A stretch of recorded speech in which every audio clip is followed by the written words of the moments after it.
शांति। आज 2 जुलाई 2023 के अव्यक्त महावाक्य हैं जो रिवाइज कोर्स है 26/1/95 की।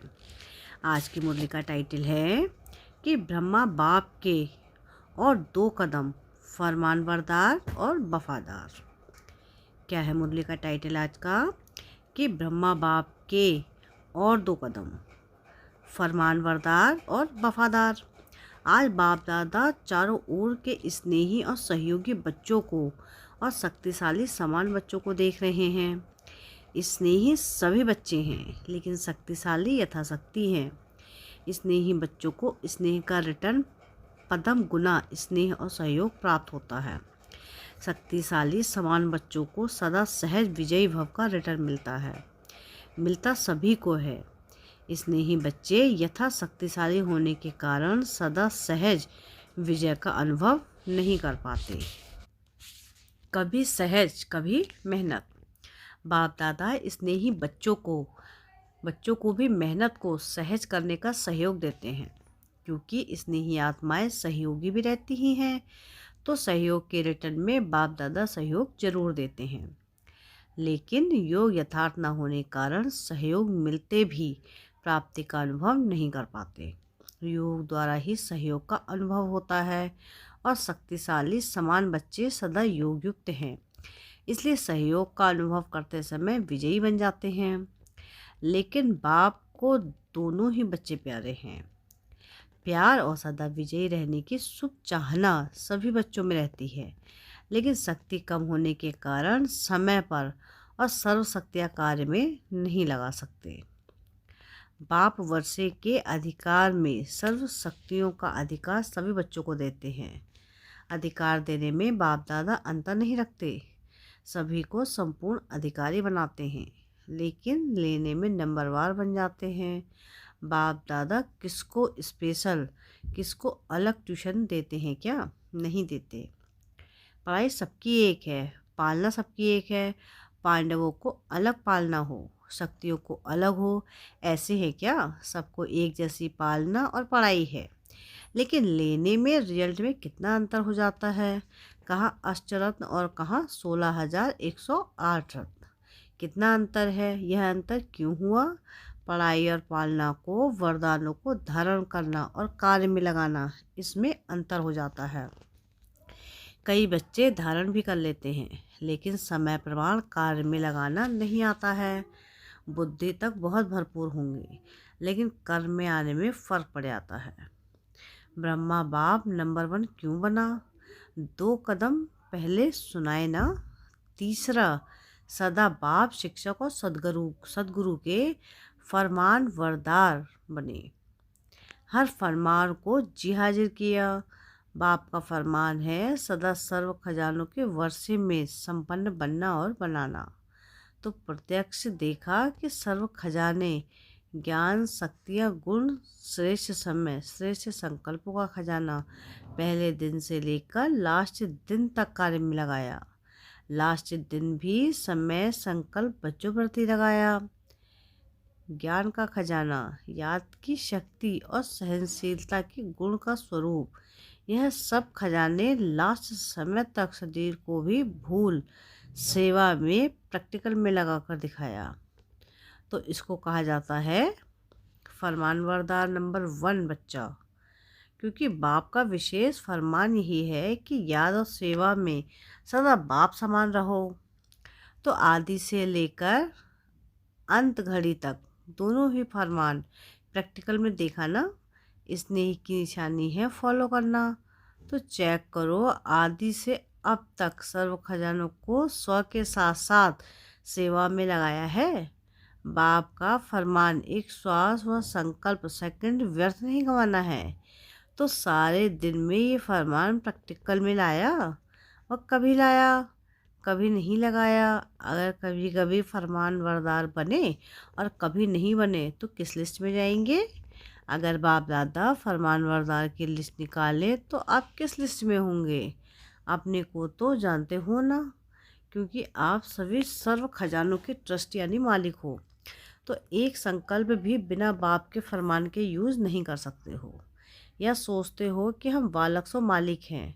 इसलिए व्यर्थ गवाए या क्या भी करे, इसमें बाप का क्या जाता है। बाप ने दे दिया, अभी हिसाब क्यों लेते हैं। नहीं, आप रोज बाप के आगे कहते हो कि सब तेरा है, मेरा नहीं है। कहते हो ना कि टाइम पर मेरा और टाइम पर तेरा। जब हमारा मतलब हो तो मेरा, वैसे तेरा। ऐसी चतुराई तो नहीं करते हो। ब्रह्मा बाप को देखो, अपना आराम का समय भी विचार सागर मंथन कर बच्चों के प्रति लगाया है। रात्रि में जागकर बच्चों को योग की शक्ति देते रहते हैं। ये चरित्र तो सुने हैं ना, ब्रह्मा की कहानी सुनी है ना। फॉलो फादर किया है कि सिर्फ सुन लिया, अर्थात करना। जो तो तीसरा कदम सदा जी हाजिर, सदा हजूर हाजिर और नाजिर। कभी ब्रह्मा बाप से शिव बाप अलग नहीं हुए, हाजिर नाजिर रहे ना। बच्चे ने कहा, तो ब्रह्मा बाप की कहानी सुनी है ना, फॉलो फादर किया कि सिर्फ सुन लिया, सुनना अर्थात करना। तो तीसरा कदम सदा जी हाजिर, सदा हजूर हाजिर और नाजिर। कभी ब्रह्मा बाप से शिव बाबा अलग नहीं हुए, हाजिर नाजिर रहे ना। बच्चों ने कहा कि बाबा तो मन की स्थिति में सदा हाजिर और नाजिर अनुभव किया, सेवा में सदा जी हाजिर किया। चाहे रात हो चाहे दिन हो, सेवा का डायरेक्शन मेरा और प्रैक्टिकल किया। और कर्म में सदा हाँ जी किया। हाँ जी का पाठ पढ़ाया ना, तो आप क्या फॉलो करते हो। कभी हाँ जी कभी ना जी तो नहीं करते। तो प्यार का सबूत दिखाओ। ऐसे नहीं सोचो कि जितना बाबा ने मेरा प्यार है उतना और किसका नहीं। मेरे दिल में देख लो, क्या दिखाऊं क्या सुनाऊं। बच्चे ऐसे गीत गाते हैं, लेकिन सबूत दिखाओ। सबूत है फॉलो फादर, तो चेक करो। स्थिति में, सेवा में, कर्म अर्थात संबंध संपर्क में। संबंध और संपर्क में आना ही कर्म है। तीनों में सदा फॉलो फादर हैं। हर फरमान सिर्फ बुद्धि तक रहता है या कर्म में भी आता है। रिजल्ट में देखा जाता है कि अगर बुद्धि और वाणी में 100 बातें रहती हैं तो कर्म में 50 हैं। तो उन्हों को फॉलो फादर कहें। अधूरे रिजल्ट वालों को फॉलो फादर की लिस्ट में रखें। आप क्या समझते हैं, वे फरमानबरदार हैं कि आप आधे में राजी हैं। थोड़ा थोड़ा अंतर पसंद है। शुरू शुरू में माला भी बनाते थे, गोल्डन सिल्वर भी लिस्ट निकालते थे। तो अभी फिर से लिस्ट निकालें कि सिल्वर में नाम देखकर कॉपर बन जाएंगे। समय की सूचना बाप तो दे ही रहे हैं, लेकिन प्रकृति भी दे रही है, प्रकृति भी चैलेंज कर रही है। तो समय के प्रमाण आप लोग औरों को भी सूचना देते रहते हो। भाषणों में सबको कहते हो कि समय आ गया है, समय आ गया है। तो अपने को भी कहते हो या सिर्फ दूसरों को कहते हो। दूसरों का कहना तो सहज होता है ना, तो स्वयं भी ये चैलेंज स्मृति में लाओ। समय के प्रमाण अपने पुरुषार्थ की गति क्या है। बाप दादा एक बात पर अंदर ही अंदर मुस्कुराते रहते हैं। किस बात पर मुस्कुराते हैं जानते हो। एक तरफ मेजोरिटी बच्चे कभी कभी एक सेकंड ये सोचते हैं कि समय प्रमाण पुरुषार्थ में तीव्रता होनी चाहिए, और दूसरे तरफ जब माया अपना प्रभाव डाल देती है तो दूसरे सेकंड ये सोचते हैं कि यह तो सब चलता ही है, ये तो महारथियों से भी परंपरा चला आता है। तो बाप दादा क्या करेंगे, गुस्सा तो नहीं करेंगे ना, मुस्कुराएंगे। और इसका विशेष कारण है कि समय प्रति समय पुरुषार्थ तो बहुत सहज कर दिया है, इजी कर लिया है। स्वभाव को इजी नहीं करते, स्वभाव में टाइट होते हैं और पुरुषार्थ में इजी हो जाते हैं। फिर सोचते हैं सहज योग है ना, लेकिन जीवन में पुरुषार्थ में इजी रहना, इसको सहज योग नहीं कहा जाता। क्योंकि इजी रहने की शक्तियाँ मर्ज हो जाती हैं, इमर्ज नहीं होती। आप सभी अपने ब्राह्मण जीवन के आदि का समय याद करो। उस समय कैसा पुरुषार्थ रहा, इस इजी पुरुषार्थ रहा या अटेंशन वाला पुरुषार्थ रहा। अटेंशन वाला रहा, उमंग उत्साह वाला रहा। और अभी अलवेलेपन के डनलप के तकिए और बिस्तर मिल गए हैं। साधनों ने आराम पसंद ज़्यादा बना दिया है। तो अपने आदि के पुरुषार्थ, आदि की सेवा और आदि के उमंग उत्साह को चेक करो। क्या था, आराम पसंद थे नहीं, और अभी थोड़ा थोड़ा है। साधन सेवा के प्रति हैं, तो साधन सेवा के प्रति है, साधन स्वयं को आराम पसंद बनाने के लिए नहीं है।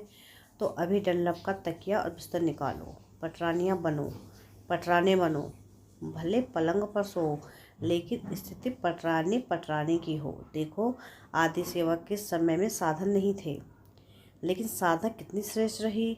जिस आदि की साधना ने ये सारी वृद्धि की है, तो साधन के बीज को बिस्तर में छिपा नहीं दो। जब बिस्तर होता है तो बीज छिप जाता है। तो साधना है बीज, साधन है बिस्तर, साधन है विस्तार। तो साधना का बीज छिपने नहीं दो। अभी फिर से बीज को प्रत्यक्ष करो। बाप दादा ने इस सीजन में काम दिया था, लेकिन किया नहीं। याद है क्या दिया था? कि कापियों में है। काम दिया था कि बेहद के वैराग्य वृत्ति पर स्वयं से भी चर्चा करो और आपस में भी चर्चा करो और प्रैक्टिकल में इस साधना के बीज को प्रत्यक्ष करो। तो किया कि एक दिन सिर्फ डिबेट कर ली, वर्कशॉप तो हो गई लेकिन वर्क में नहीं आई। तो वर्तमान समय के प्रमाण अभी अपनी सेवा व सेवा साधनों की दिनचर्या बेहद के वैराग्य वृत्ति की बनाओ। अभी आराम की दिनचर्या मिक्स हो गई है। ये अलबेलापन शरीर की छोटी छोटी बीमारियों के भी बहाने बनाता है। पहले भी तो बीमारी होती थी ना, लेकिन सेवा का उमंग बीमारी को मर्ज कर देता है। जब कोई आपके दिल पसंद सेवा होती है तो बीमारी याद आती है। अगर आपको इंचार्ज बहन कहे नहीं, आपकी तबीयत ठीक नहीं है, दूसरों को करने दो, तो करने देंगे? उस समय बुखार व सिर दर्द कहाँ चला जाता है। और जब कोई सेवा पसंद नहीं होगी तो क्या होगा? सिर्फ दर्द भी आ जाएगा, तो पेट दर्द भी आ जाएगा। सुनाया है ना कि अगर बहानेबाजी में बुखार कहेंगी तो टीचर कहेगी कि थर्मामीटर लगाओ, लेकिन पेट दर्द और सिर दर्द का थर्मामीटर तो है ही नहीं।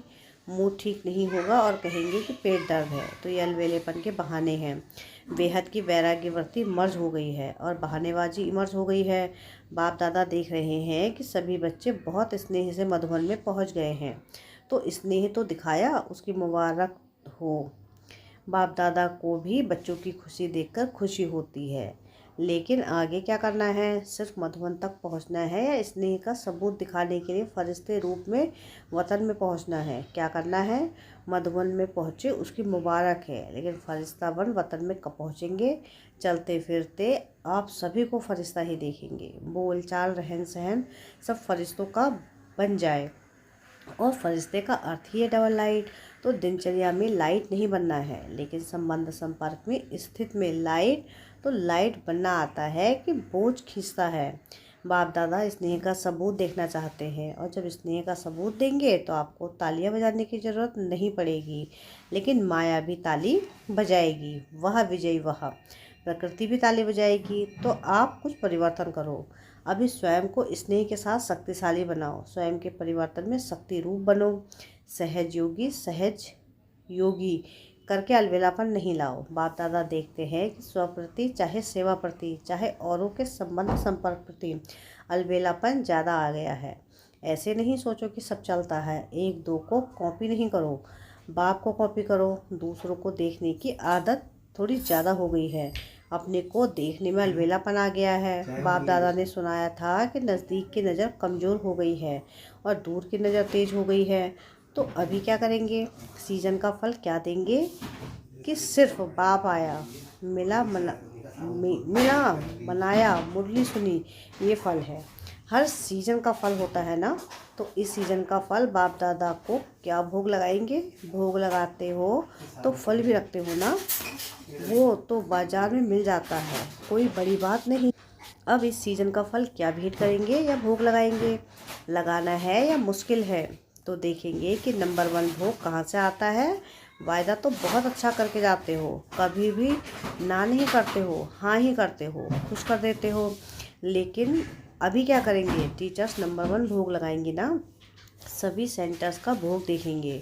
प्रवृत्ति वाले भी भोग तो लगाते हो ना, कि खुद ही खा जाते हो। तो ये नहीं सोचना कि सिर्फ सेंटर्स वालों का काम है, सभी का काम है। तो फरमान बरदार का कदम प्रैक्टिकल में लाना है। चौथा कदम है वफादार। कभी भी मन से, बुद्धि से, संकल्प से बाप से बेवफा नहीं बनना। वफादार का अर्थ ही है सदा एक बात, दूसरा ना कोई। संकल्प में भी देह और देह के संबंध, देह के पदार्थ व देहधारी व्यक्ति आकर्षित नहीं करें। जैसे जब पति पत्नी एक दूसरे के वफादार बनते हैं, तो स्वप्न में भी अगर एक दूसरे की याद आ जाए तो वफादारी वफादार नहीं कहा जाता है। तो ब्रह्मा बाप को देखो, संकल्प भी दूसरे के तरफ नहीं, एक बाप सब कुछ है, इसको कहा जाता है वफादार। अगर पदार्थ की भी आकर्षण है, साधनों की भी आकर्षण है, तो साधना खंडित हो जाती है, वफादारी खंडित हो जाती है, और खंडित कभी भी संपन्न पूज्य नहीं कहा जाता।